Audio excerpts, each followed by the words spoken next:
বলছে দেখুন কত সুন্দর ভাষায়, জয়রাজের নৌকাপড় থাকতো তাহার পরনে, কার পরনে? আম্মাজান ফাতেমার পরনে।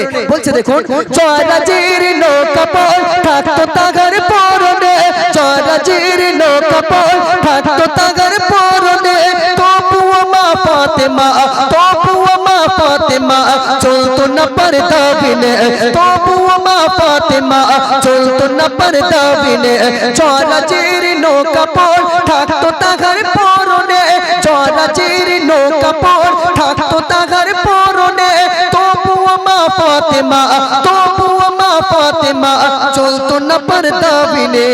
জোরে হোক না সুবহানাল্লাহ। আম্মাজান ফাতেমা যে কাপড়টা পরতেন হাজারো জায়গায় ছেঁড়া ছিল। কি ছিল সোনা?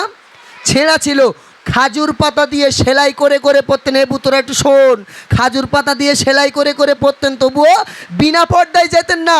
আর আজকের 14 হাত শাড়ি দিয়েও আমার মায়েদের পর্দা হয় না, ভাবিদের পর্দা হয় না। বাপ হচ্ছে বাপ। হ্যাঁ, এরা যখন বাজার ঘাটে যাচ্ছে কাঁধে একটা ধানাসি ব্যাগ ঝুলিয়ে দিচ্ছে, ঠোঁটে খানিকটা লিপস্টিক ঘষে দিচ্ছে, এখানে একটা নোকটা লাগিয়ে দিচ্ছে, বুবু হেলে দুলে যাচ্ছে। ছেলেরা বলতে আহারে কি সুন্দর একটা মেয়ে যাচ্ছে, বলছে না? আর ওদের কি মজা লাগতেছে বাপ। তবে এই এলাকার মায়েরা, ভাবিরা, বোনেরা এরা খুব ভালো। এরা যেখানে যায় সব বড় কাপড়ে যায়, যাদের ঘরে বড় কানেই অন্ততটা চটের বস্তা মাথায় লাগিয়ে যায়। এরা খুব ভালো, এরা খুব ভালো। এদের কথা বলছি না, যা বলছি মতির ভাইয়ের বোর কথা বলতেছি। এ ভাই তুমি রাগ করেন না তো? হ্যাঁ, বলছে দেখুন কত সুন্দর ভাষায়, খোদার ভাইয়ে ভিতর ছিল নবী নন্দিনী, খোদার ভাইয়ে ভিতর ছিল নবী নন্দিনী, স্বামী ও সন্তান ছাড়া, স্বামী ও সন্তান ছাড়া কেউ তো তাকে দেখেনি, স্বামী ও সন্তান ছাড়া কেউ তো তাকে দেখেনি, খোদার ভাইয়ে ভিতর ছিল নবী নন্দিনী, খোদার ভাইয়ে ভিতর ছিল নবী নন্দিনী, স্বামী ও সন্তান ছাড়া কেউ তো তাকে দেখেনি, স্বামী ও সন্তান ছাড়া কেউ তো তাকে দেখেনি। জোরে হোক না সুবহানাল্লাহ, আর জোরে হবে না সুবহানাল্লাহ। মা ফাতেমা লম্বা ছিল না খাটো ছিল, এবং মোটা ছিল না হালকা ছিল, পরিষ্কার ছিল না কালো ছিল, পৃথিবীর কোনো মানুষ বলতে পারে না স্বামী সন্তান ছাড়া। একটু জোরে হোক না সুবহানাল্লাহ। হ্যাঁ, আর আমাদের হজরতে আলীরা যখন বিয়ে করে ফতেমাদের বাড়ি নিয়ে আসতেছে, উঠানে বসিয়ে দিচ্ছে একটা চেয়ার নিয়ে, বলে এখানে বস, আর মিষ্টি নিয়ে আসি 5 কিলো, সবাইকে আমার বউটারে দেখে যা আর 2টো করে মিষ্টি খেয়ে যা। এবার বউ দেখতে গেলে মিষ্টি দেয় না ভাই? দেয় তো। হ্যাঁ, বলে 2টো করে মিষ্টি খেয়ে যা, আমার বউটারে দেখে যা। আবার এইরকম করে বউর একটা ফটো তুলে ফেসবুকে দিয়ে আর কমেন্ট লিখে দিচ্ছে, বলে এই দেখ আমি বিয়ে করেছি, আমার বউটা ফেসবুকে দিয়েছে, কিরম হয়েছে একটু কমেন্টে জানাস। শালা কম জুতো মারতে হবে ওর। হ্যাঁ, বুঝতে পারিনি, সারা দুনিয়ার লোকের দেখাচ্ছে ও বিয়ে করে, বলতে কমেন্টে জানাস কিরম আমার বউটা হয়েছে। তুই আগে মরিয়ে দেখ।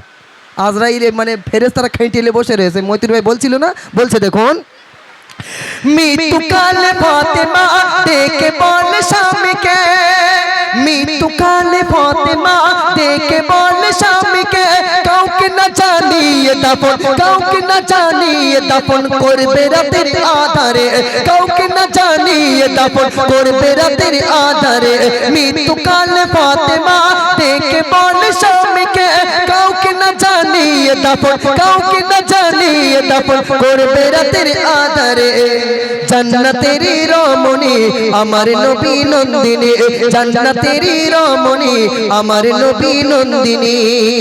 আম্মাজান ফাতেমা মারা যাওয়ার আগে স্বামীকে বলছে, আমি যখন মারা যাব আমার দাফন কাফনের ব্যবস্থাটা রাতের অন্ধকারে করবে, এবং আমার জানাজাতে কাউকে খবর দেবে না, পৃথিবীর কোনো মানুষকে খবর দেওয়ার দরকার নেই, আপনার যে কজন আছেন আমার দাফন কাফনের ব্যবস্থাটা করবেন। কাকে দেখে শিক্ষা নিতে হবে? মা ফাতেমাকে দেখে। বলছে দেখুন, বলে কবি আর পাঁচ জান্নাত যদি চাও নারী, বলে কবি আর পাঁচ জান্নাত যদি চাও নারী, স্মরণ করো মা ফাতেমা, স্মরণ করো মা ফাতেমার কেমন ছিল সংসারে, স্মরণ করো মা ফাতেমার কেমন ছিল সংসারে, জান্নাতের রমণী আমার নবী নন্দিনী, জান্নাতের রমণী আমার নবী নন্দিনী, কেমন ছিলেন তিনি, কেমন ছিলেন তিনি, শুনুন তাগার কাহিনী, জান্নাতের রমণী আমার নবী নন্দিনী। পর্দা ছাড়া